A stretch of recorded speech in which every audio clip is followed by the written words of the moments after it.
Welcome dear friends to my video lecture on written communication. எழுத்து முறை தகவல் அளிப்பு, அதனுடைய பயன்பாடு, அதில் இருக்கக்கூடிய பல முக்கியமான டைப்ஸ் வகைகள், இவற்றை பற்றி இந்த காணொளியிலே நாம் காண இருக்கின்றோம். Let us straight away enter into the topic. Written communication. Written communication means using written words to share information. It includes writing letters, sending emails or texting on your phone.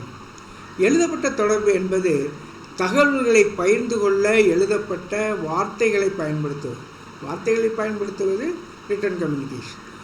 உங்கள் தொலைபேசியில் கடிதங்கள் எழுதுதல், மின்னஞ்சல்களை அனுப்புதல் மற்றும் குறுஞ்செய்தி அனுப்புதல் எல்லாமே இந்த வகையான தகவல் அளிப்பு முறை. Effective communication is important in our lives. It helps us express our thoughts, ideas and emotions to others. One strong way to communicate is through writing. Writing has a special power because it can last a long time and be very clear. பயனுள்ள தொடர்பு நமது அன்றாட வாழ்வில் முக்கியமானது. இது நம் எண்ணங்கள், கருத்துக்கள் மற்றும் உணர்ச்சிகளை மற்றவர்களுக்கு வெளிப்படுத்த உதவுகின்றது. தொடர்பு கொள்வதற்கான ஒரு வலுவான வழி எழுத்து மூலமாகும். எழுதுவதற்கு ஒரு சிறப்பு சக்தி இருக்கிறது, ஏனெனில் அது நீண்ட காலம் நீடிக்கும் மற்றும் மிகவும் தெளிவாக நாம் சொல்ல வேண்டியவற்றை சொல்ல முடியும் எழுத்திலே. அடுத்து, writing is powerful because it keeps a record of what we think and mean. Unlike speaking, which can be forgotten, writing stays and can be read over and over. When we write, we can think carefully about what we want to say and choose the right words. This helps us make sure our message is clear and understood. எழுதுவது சக்தி வாய்ந்த ஒரு முறை. ஏனென்றால் நாம் என்ன நினைக்கிறோம், என்ன சொல்கிறோம் என்பதை பதிவு செய்கிறோம். பல காலம் அதை வைத்துக்கொள்ள முடியும். பேசுவது என்பது எளிதாக மறந்துவிடக்கூடியது. ஆனால் எழுதுவது மீண்டும் மீண்டும் நாம் பார்க்கக்கூடியது. 20 ஆண்டுகளுக்கு முன்னால் எழுதப்பட்ட ஒரு புத்தகத்தை இப்பொழுது நாம் புரட்டி பார்க்க முடியும். நமது சிந்தனையிலே கூட நாம் பார்க்கலாம். 20 ஆண்டுகளுக்கு முன்னால் எழுதியதை நாம் இப்போது பார்க்க முடியும். ஸோ எழுதும்போது நாம் என்ன சொல்ல விரும்புகிறோம் என்பதை கவனமாக சிந்தித்து சரியான வார்த்தைகளை தேர்ந்தெடுக்க வேண்டும். ஏனென்றால் எழுத்து என்பது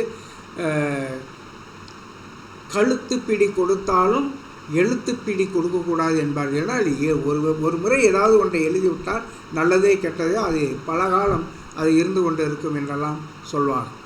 ஒரு செய்தி தெளிவாகவும் புரிந்து கொள்ளப்பட்டதாகவும் இருப்பதை இந்த எழுத்து முறை உறுதி செய்கிறது.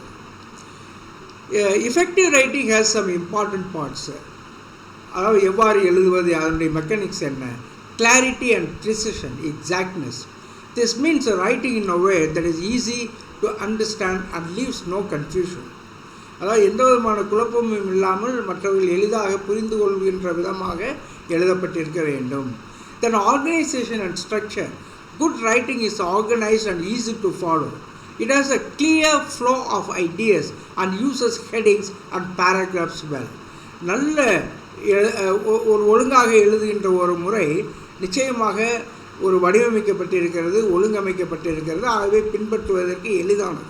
இது தெளிவான சிந்தனைகளை கொண்டுள்ளது மற்றும் தலைப்புகள் மற்றும் பக்திகளை நன்றாக பயன்படுத்துகிறது. ஒரு குறிப்பிட்ட ஒரு ஒழுங்குமுறையில் நாம் செய்கின்ற பொழுது அது மிக நன்றாக இருக்கும். அந்த தகவல் அளிப்பு மிக விரைவிலே மற்றவர்களிடத்தில் சென்றடையும். அடுத்து, grammar and mechanics. Using correct grammar, punctuation and spelling is very important. Mistakes in these areas can make writing hard to understand and less credible. இலக்கணம் மற்றும் இயக்கவியல். இந்த சரியான இலக்கணம், நிறுத்தற் குறிகள் மற்றும் எழுத்துப்பிழை ஆகியவற்றை பயன்படுத்துவது மிக மிக முக்கியம். இந்த பகுதிகளிலே உள்ள தவறுகள் எழுதுவதை புரிந்து கொள்வதற்கு கடினமாகவும் நம்பகத்தன்மை குறைவாகவும் நிச்சயமாக இருக்கும். அடுத்து, ஆடியன்ஸ் அவேர்னஸ். நாம் யாருக்கு எழுதுகிறோம், knowing who will read your writing helps you write in a way that suits them best. யாருக்கு எழுதுகிறோமோ அவர்களுடைய இயல்புக்கு ஏற்ப நாம் வளைந்து எழுதி கொடுக்கிறோம். ஆகவே பார்வையாளர்களுடைய விழிப்புணர்வு என்பது எழுத்தாளருக்கு எழுதுகின்றவருக்கு மிகவும் அவசியம். உங்கள் எழுத்தை யார் படிப்பார்கள் என்பதை அறிவது, அவர்களுக்கு ஏற்ற முறையில் நாம் எழுதுவது என்பது மிகவும் முக்கியம். அடுத்து கன்சைஸ்னஸ் and brevity. Writing briefly and to the point is important. Too many unnecessary words can make it hard for readers to understand. சுருக்கமாக எழுதுவது முக்கியம். தேவையில்லாத வார்த்தைகள் அதிகம் படிப்பவர்கள் புரிந்து கொள்வதை கடினமாக்கும். Then engagement and persuasion. Good writing keeps readers interested and can convince them to agree with your ideas. ஈடுபாடும் வற்புறுத்துதலும் நல்ல எழுத்து வாசகர்களை ஆர்வத்துடன் வைத்திருப்பதோடு நமது கருத்துக்களோடு அவர்கள் உடன்படுவார்கள், அவர்கள் நமது கருத்துக்களை நம்புவார்கள். ஆகவே இந்த என்கேஜ்மெண்ட் அண்ட் பெர்சுவேஷன் என்று சொல்லக்கூடிய அந்த ஈடுபாடு வற்புறுத்துதல் மிக மிக முக்கியம் எழுத்தில். Writing well is useful in many areas, many ways. Academic success, கல்வியிலே வெற்றி கிடைக்கின்றது சரியான முறையில் எழுதுகின்றவர்கள். Students need good writing skills to do well in school or college. They need to write clearly and convincingly in assignments and exams. பள்ளியில் சிறப்பாக அல்லது கல்லூரியில் சிறப்பாக செயல்பட மாணவர்களுக்கு நல்ல எழுத்துத்திறன் தேவை. அவர்கள் பணி மற்றும் தேர்வுகளிலே தெளிவாகவும் நம்பிக்கையுடனும் எழுத வேண்டியது அவசியமாகிறது. Then professional growth. In the workplace, clear writing is important for success. Professionals need to write emails, reports and presentations that are easy to understand. பணியிடத்தில் தெளிவான எழுத்து வெற்றிக்கு முக்கியமாக இருக்கிறது. தொழில் வல்லுநர்கள் எளிதில் புரிந்து கொள்ளக்கூடிய மின் அஞ்சல்கள், அறிக்கைகள் மற்றும் விளக்க காட்சிகளை எழுத வேண்டும். இது தொழில்முறை வளர்ச்சிக்கு உதவுகிறது. Writing communication. Then publications and journalism. Writers use good writing to inform and influence readers in newspapers, books and online. வெளியீடுகள் மற்றும் இதழியல், இந்த செய்தித்தாள்கள், புத்தகங்கள் மற்றும் ஆன்லைனில் வாசகர்களுக்கு தெரிவிப்பதற்கு மற்றும் செல்வாக்கு செலுத்துவதற்கு எழுத்தாளர்கள் நல்ல முறையில் எழுத வேண்டும், ஒழுங்கான முறையில் எழுதுவது அவசியமாக இருக்கிறது. அடுத்து legal and administrative communication. Writing clearly is crucial in legal documents and workplace communication to avoid confusion and disagreements. குழப்பம் அல்லது வேறுபாடுகளை தவிர்க்க சட்ட ஆவணங்கள் மற்றும் பணியிட தகவல் தொடர்புகளில் தெளிவாக எழுதுவது மிக மிக முக்கியமானது. So at us concluding remarks we can say this: writing well is a powerful tool. It helps us express ourselves clearly and persuasively, which is important in many areas of life. By learning how to write effectively, we can achieve our goals and succeed in our endeavors, efforts. நாம் சில கேள்விகளை அலசி ஆராய்வோம். Which of the following is a fundamental component of written communication? Vocabulary, facial expression, body language, tone of voice. Vocabulary. Vocabulary is essential in written communication to convey ideas and messages accurately. சரியான அந்த சொற்களை பயன்படுத்துகின்ற விதம், நிறைய சொற்களை தெரிந்து வைத்திருக்கக்கூடிய ஒரு நிலை vocabulary, சொல் அகராதி என்று நாம் சொல்லுகிறோம். ஆகவே கருத்துக்களையும் செய்திகளையும் துல்லியமாக தெரிவிக்க எழுத்து பரிமாற்றத்திலே சொல் அகராதி அவசியம். நிறைய சொற்கள், சரியான சொற்களை நாம் தெரிந்து வைத்திருக்க வேண்டும் என்பது அவசியமாகிறது. அடுத்து in written communication, what is the term proofreading primarily involved? proofreading என்பது சரிபார்த்தல் என்று நமக்கு தெரியும். எழுதப்பட்ட இந்த தகவல் தொடர்புகளில் சரிபார்த்தல் என்ற சொல் முதன்மையாக எதை உள்ளடக்குகிறது? checking for grammatical errors, evaluating tone and mood, assessing the layout and design, analyzing the target audience. Which should be the correct one? Checking for grammatical errors. ஏனென்றால் அது எழுத்து என்று சொல்கின்ற பொழுது அது சரியாக எழுதப்பட்டிருக்க வேண்டும், சரியாக வாக்கியங்கள் அமைந்திருக்கிறதா, எழுத்து பிழைகள் இருக்கிறதா அல்லது இலக்கண பிழைகள் எதுவும் இருக்கிறதா, அந்த சந்தி சரிபார்த்தல் என்பதெல்லாம் இங்கு வருகிறது. ஸோ இலக்கண பிழைகளை சரிபார்த்தல் என்பது சரியான பதிவு. சரிபார்த்தல் என்பது இலக்கணம், நிறுத்தல் குறிகள் மற்றும் எழுத்து பிழைகளுக்கான உரையை மதிப்பாய்வு செய்வதை உள்ளடக்கியது. Proof reading involves reviewing the text for grammar, punctuation and spelling errors. அடுத்த கேள்வி, which of the following is a formal form of written communication often used in business? வணிகத்திலே வாடிக்கையாளர்கள், அதாவது வணிகத்திலே நாம் எப்படிப்பட்ட தகவல் தொடர்பை நாம் செய்யணும்? அது இமெயிலா, டெக்ஸ்ட் மெசேஜா, மெமோ அல்லது ட்வீட்? எதன் வழியாக செய்கிறோம் என்று நாம் சொல்லலாம். வணிகத்தை பொறுத்தவரையில் மெமோ என்று இங்கு குறிப்பிடப்பட்டிருக்கிறது. இமெயிலும் சில குறிப்பிட்ட நேரங்களில் வரலாம். மெமோ என்பது மிக சரியான பதிலாக தெரிகிறது. என்ன என்று பார்ப்போம், அதை பற்றிய சிறிய விளக்கங்களை பார்ப்போம். A memo is a formal written communication used in organizations for internal communication. The following options are formal forms of written communication often used in business. வணிகத்தை பொறுத்த மட்டும் எத்தகைய தகவல் அளிப்பை செய்கிறோம் என்பதற்கான விளக்கம் இது. Business letters. Business letters are formal documents used for communication between business clients, customers or other parties. They follow a specific format and tone suitable for professional correspondence. வணிக கடிதங்கள் என்பது வணிகங்கள், வாடிக்கையாளர்கள் மற்றும் பிற தரப்பினருக்கு இடையேயான தொடர்புக்கு பயன்படுத்தப்படும் முறையான ஆவணங்கள். Formal documents. தொழில்முறை கடித பரிமாற்றத்திற்கு ஏற்ற ஒரு குறிப்பிட்ட வடிவம் மற்றும் தொனியை இது பின்பற்றுகிறது. ஒரு குறிப்பிட்ட முறையில் இது எழுதப்பட்டிருக்க வேண்டும் என்பது. அடுத்து memorandum. Memos are brief written messages used for internal communication within an organization. They are typically used to convey information, make announcements or request action among employees or departments. மெமோக்கள் என்பது ஒரு நிறுவனத்திற்கு உள் தொடர்புக்காக பயன்படுத்தப்படும் சுருக்கமாக எழுதப்பட்ட செய்திகள். அவை பொதுவாக தகவலை தெரிவிக்க, அறிவிப்புகளை வெளியிட அல்லது பணியாளர்கள் அல்லது துறைகளுக்கு இடையே நடவடிக்கை எடுக்க பயன்படுகின்றன. Then email. While email can vary in formality depending on the context and recipients, it is often used for formal communication in business settings. Formal emails typically follow the professional standards in terms of language, structure and tone. மின்னஞ்சல் என்பது சூழல் மற்றும் பெறுநர்களை பொறுத்து மின்னஞ்சல் சம்பிரதாயத்தில் மாறுபடும், அந்த ஃபார்மாலிட்டியில் மாறுபடும். வணிக அமைப்புகளில் முறையான தகவல் தொடர்புக்கு இது பெரும்பாலும் பயன்படுத்தப்படுகிறது. முறையான மின்னஞ்சல்கள் பொதுவாக மொழி, கட்டமைப்பு மற்றும் தொனி, டோன் ஆஃப் வாய்ஸ் ஆகியவற்றின் அடிப்படையில் தொழில்முறை தரநிலைகள் கடைபிடிக்கப்படுகின்றன. அடுத்து Reports are formal documents that present information, analysis, findings or recommendations on a specific topic or issue. They are commonly used in business for conveying research results, project updates, financial performance or other important information. அறிக்கைகள் என்பது ஒரு குறிப்பிட்ட தலைப்பு அல்லது சிக்கலில் ஒரு குறிப்பிட்ட பிரச்சனையிலே தகவல், பகுப்பாய்வு, கண்டுபிடிப்புகள் மற்றும் பரிந்துரைகளை வழங்கும் முறையான ஆவணங்கள். ரிசர்ச் என்பதெல்லாம் இதன் அடிப்படையில் வருவது. ஆராய்ச்சி முடிவுகள், திட்ட புதுப்பிப்புகள், நிதி செயல்திறன் அல்லது பிற முக்கிய தகவல்களை தெரிவிப்பதற்கு வணிகத்தில் இவையெல்லாம் பொதுவாக பயன்படுத்தப்படுகின்றன. அறிக்கைகள் கல்வியில் இருக்கக்கூடிய அந்த ஆராய்ச்சி என்பதெல்லாம் இந்த ரிப்போர்ட். இது ஒரு special way of giving our decisions or the results in our research. All of these forms of written communication play a significant roles in business interactions, each is serving specific purposes and audiences. இந்த எழுத்து தொடர்பு வடிவங்கள் அனைத்தும் வணிக தொடர்புகளில் குறிப்பிடத்தக்க பங்கினை வகிக்கின்றன.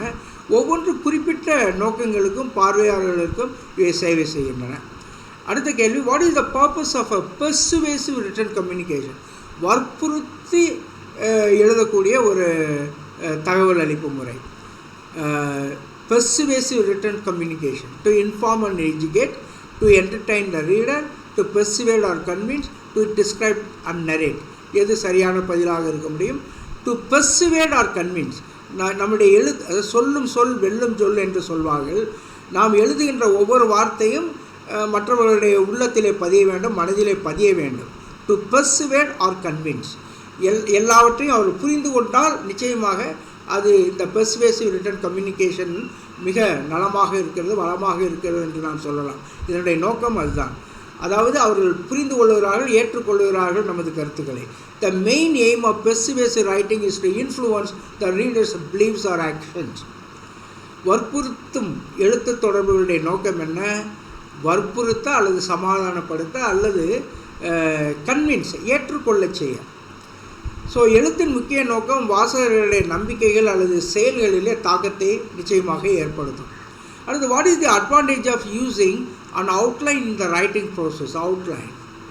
Outline என்று சொல்கின்ற பொழுது செயல் அவுட்லைன் அட்டவணை, அதாவது அவுட்லைன் என்று சொல்கின்ற பொழுது நாம் என்ன உள்ளே வைத்திருக்கிறோமோ அதை 1 2 3 என்று அந்த கருத்துக்களை உள்ளடக்கத்தை நாம் தலைப்புகளை எழுதுகிறோமே அது outline. So what is the advantage of using an outline in the writing process? It enhances the grammar and vocabulary. It organizes the thoughts and ideas. It applies the formatting and styling. It adds creativity to the content. எது சரியான பதிலாக இருக்க முடியும்? It's organises thoughts and ideas. அதுதான் இந்த அவுட்லைனுடைய நோக்கம். Outlining helps in organizing and structuring the content before writing, making the process more coherent and logical. எழுதும் செயல்பாட்டில் அட்டவணை பயன்படுத்துவதன் நன்மை என்ன? எண்ணங்களையும் சிந்தனைகளையும் ஒழுங்கமைக்கிறது. அவுட்லைன் எழுதுவதற்கு முன் உள்ளடக்கத்தை ஒழுங்கமைக்கவும் கட்டமைக்கவும் இது உதவுகிறது. செயல்முறை மிகவும் ஒத்திசைவானதாகவும் தர்க்க ரீதியாகவும் ஆக்குகிறது. எது முதலில் இருக்க வேண்டும், எது பின்னால் இருக்க வேண்டும் என்ற அந்த முறைமையை இது ஏற்படுத்தி தருகிறது. அதைத்தான் நாம் அவுட்லைன் என்று சொல்லுகிறோம்.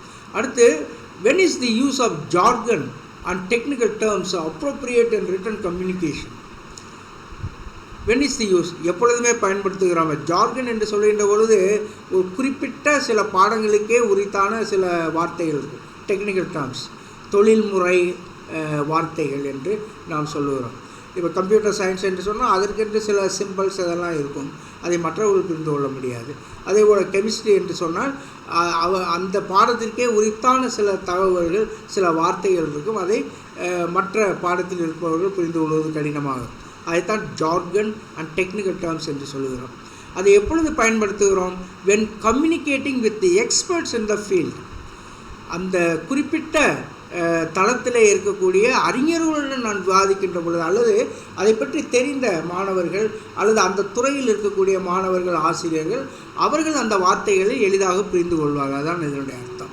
So the jargon and technical terms are appropriate when communicating with the individuals knowledgeable in the subject matter.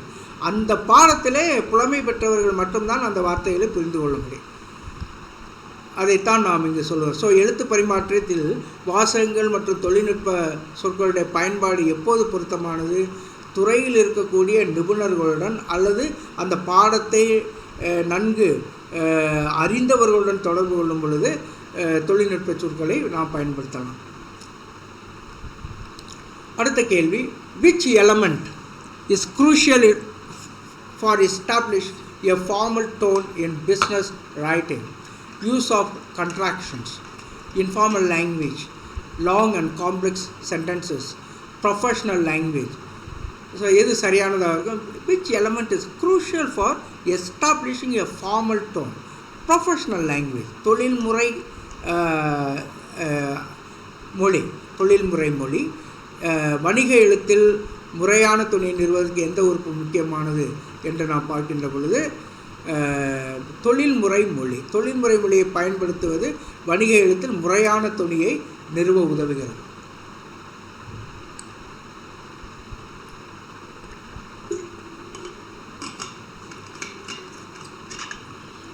Sorry for disturbance. In written communication, what does the term conciseness refer to? Providing detailed explanations, using unnecessary filler words, being clear and to the point, utilizing complex vocabulary. The conciseness என்று சொல்லக்கூடிய அந்த வார்த்தையினுடைய பொருள் being clear and to the point, தெளிவாகவும் நேரிடையாகவும் என்பதுதான் அதனுடைய பொருள். ஆகவே இந்த ரிட்டன் கம்யூனிகேஷனில் அது கண்டிப்பாக இந்த ஒரு ப்ராப்பர்ட்டி இருக்க வேண்டும், இந்த தன்மை இருக்க வேண்டும். So conciseness involves conveying information clearly and directly without unnecessary elaboration. ஆகவே சரியான பதில் அதுதான், தெளிவாகவும் நேரடியாகவும் இருத்தல். Being clear and to the point. சுருக்கம் என்பது தேவையற்ற விரிவுபடுத்தல் இல்லாமல் தெளிவாகவும் நேரடியாகவும் தகவலை தெரிவிப்பதை உள்ளடக்கிறது. It involves conveying information clearly and directly without unnecessary elaboration. அடுத்த கேள்வி, what is the purpose of a resume in written communication? Resume என்ற அடிக்கடி நாம் இந்த வேலைவாய்ப்பு தேடுகின்ற பொழுது ரெஸ்யூம் அனுப்புகிறோம், நம்மை பற்றிய தகவல்கள். அது ஒரு குறிப்பிட்ட முறையில் அமைக்கப்பட்ட அந்த தகவல்கள். Is it to showcase achievements and qualifications, to provide personal anecdotes, to express creative writing skills, to share personal opinions? எது சரியான பதிலாக இருக்க முடியும்? It is to showcase achievements and qualification. வேலைவாய்ப்பு தேடுகின்ற பொழுது, வேலைவாய்ப்பு செல்லுகின்ற பொழுது நம்மளுடைய தனிப்பட்ட சாதனைகளை, நம்மளுடைய தனிப்பட்ட படிப்பு மற்ற நிலைகளை எல்லாம் நாம் உள்ளடக்கி அதை கொடுக்குறோம். அப்படி தான் அது நம்மை வேலைக்கு சேர்த்து கொள்வார், புரிந்து கொள்வார். நாம் என்னென்ன சாதித்திருக்கிறோம், இவரை வேலையில் அமர்த்தலாமா என்பதை அவர் பார்ப்பார். ஆகவே இந்த ரெஸ்யூமுடைய நோக்கம் to showcase achievements and qualifications. A resume is a document used to highlight an individual's professional achievements, skills and qualifications for potential employment opportunities. இந்த ரெஸ்யூம் என்பது ஒரு தனிநபருடைய தொழில்முறை சாதனைகள், திறன்கள் மற்றும் சாத்தியமான வேலை வாய்ப்புகளுக்கான தகுதிகளை முன்னிலைப்படுத்துகின்ற ஒரு ஆவணம். அதைத்தான் ரெஸ்யூம் என்று சொல்லுகிறோம். What is the primary purpose of a business memo? Is it to persuade, to entertain, to inform, to apologize? Business memo உடைய நோக்கம் to inform. Business memos are primarily used to convey information such as updates, announcements or instructions. வணிக குறிப்பினுடைய முதன்மை நோக்கம் தெரிவிப்பது, அறிவிப்பது. வணிக குறிப்புகள் முதன்மையாக புதுப்பிப்புகள், அறிவிப்புகள் அல்லது அறிவுறுத்தல்கள் போன்ற தகவல்களை தெரிவிக்க பயன்படுகின்றன. இதைத்தான் நாம் என்ன சொல்லுகிறோம்? மெமோ, பிஸ்னஸ் மெமோ என்று நாம் சொல்லுகிறோம். அடுத்து, which of the following is an example of formal written communication? Text message, postcard, email, business letter. So what is an example of formal written communication? We already discussed about this. Business letter. Business letters are typically more formal and structured than text messages, postcards or emails. மிகவும் ஒழுங்குமுறைப்பட்ட, குறிப்பிட்ட முறையில் எழுதப்பட்ட, விதிகளுக்கு உட்பட்ட, நன்கு அமைக்கப்பட்ட என்று சொல்லுவோம். Business letters are typically more formal, structured than text message, postcards or email. வணிக கடிதங்கள் பொதுவாக உரை செய்திகள், அஞ்சல் அட்டைகள் மற்றும் மின்னஞ்சல்களை காட்டிலும் முறையானவை மற்றும் கட்டமைக்கப்பட்டவை. Which part of a business report provides a brief overview of the report's content? Executive summary, introduction, conclusion, recommendations. இதில் எது சரியானதாக இருக்கும்? பிஸ்னஸ் ரிப்போர்ட் ப்ரொவைட்ஸ் அ ப்ரீஃப் ஓவர்வியூ. அதாவது அந்த ரிப்போர்ட்டில் எல்லாமே இருக்கிறது, ஆனால் பெரிய அதிகாரிகள் எல்லாம் அதனுடைய ஓவர்வியூ, உள்ளே இருப்பதை வெளியிலே ஒரு சில வார்த்தைகள் அதை சொல்வார்கள். எக்ஸிக்யூட்டிவ் சம்மரி என்று அது அழைக்கப்படுகிறது. And executive summary gives a concise overview of the main points and findings of a report. வணிக அறிக்கையினுடைய எந்த பகுதி அறிக்கையின் உள்ளடக்கத்தை பற்றிய சுருக்கமான கண்ணோட்டத்தை வழங்குகிறது. அது நிர்வாக சுருக்கம் என்று அதை அழைக்கின்றோம். Executive summary. நிர்வாக சுருக்கமானது ஒரு அறிக்கையினுடைய முக்கிய புள்ளிகள், முக்கிய கருத்துக்கள் மற்றும் கண்டுபிடிப்புகளுடைய சுருக்கமான கண்ணோட்டத்தை தருகிறது. Which of the following is an example of non-verbal communication in written form? An emoji in an email, a bullet point list, a signature at the end of a letter, a salutation in the memo. Example of non-verbal communication in written form. That is an emoji in the email. Emojis are a form of non-verbal communication when used in written text. சில சமயங்களில் எழுதுகின்ற பொழுது அல்லது even வாட்ஸ்அப்பில் நாம் message அனுப்புகின்ற பொழுது கூட இந்த எமோஜியை பயன்படுத்துகின்ற ஒரு குறிப்பிட்ட நமது உணர்வை தெரிவிப்பது. அதைத்தான் நீங்கள் சொல்லுகிறோம். Emojis are a form of nonverbal communication when used in written text. எமோஜிகள் என்பது எழுதப்பட்ட உரையில் பயன்படுத்தப்படும் போது சொற்கள் அல்லாத தகவல் தொடர்பாக அது இருக்கிறது. ஒரு குறிப்பிட்ட ஒரு தகவலை நிச்சயமாக சொல்லுகிறது. Which of the following is an advantage of written communication over verbal communication? என்ன இது பின்வரும் வாய்மொழி தொடர்பை விட எழுதப்பட்ட தகவல் தொடர்புக்கான நன்மை என்ன என்று கேட்கப்படுகிறது.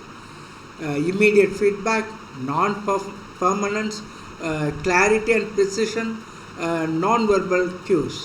எது சரியான பதிலாக இருக்கும்? Clarity and precision, exactness, correctness, தெளிவு மற்றும் துல்லியம். எழுத்துப்பூர்வ தகவல் தொடர்பானது துல்லியமான மொழியை பயன்படுத்த அனுமதிக்கிறது மற்றும் தவறான விளக்கம் அதில் குறைவாக இருக்கிறது.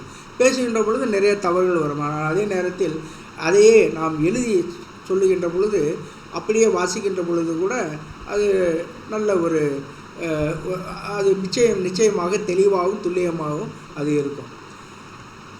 In formal report, what section typically provides a detailed analysis of the topic or problem being discussed? The formal report முறையான அறிக்கையில் விவாதிக்கப்படும் தலைப்பு அல்லது பிரச்சனையின் விரிவான பகுப்பாய்வை பொதுவாக எந்த பிரிவு வழங்குகிறது? Is it introduction, executive summary, recommendations, findings or analysis? The findings or analysis என்பது எல்லாவற்றையும் உள்ளடக்கியது. என்ன செய்திருக்கிறோம் நமது ஆராய்ச்சியிலே, என்னென்ன முடிவுகளை நாம் எடுத்திருக்கிறோம், எல்லாமே இருப்பது அந்த ஃபைண்டிங்ஸ் ஆர் அனாலிசிஸ். எத்தகைய முறையை கடைபிடித்திருக்கிறோம் என்பது. So this findings or analysis, this provides a detailed analysis of the topic or the problem issue.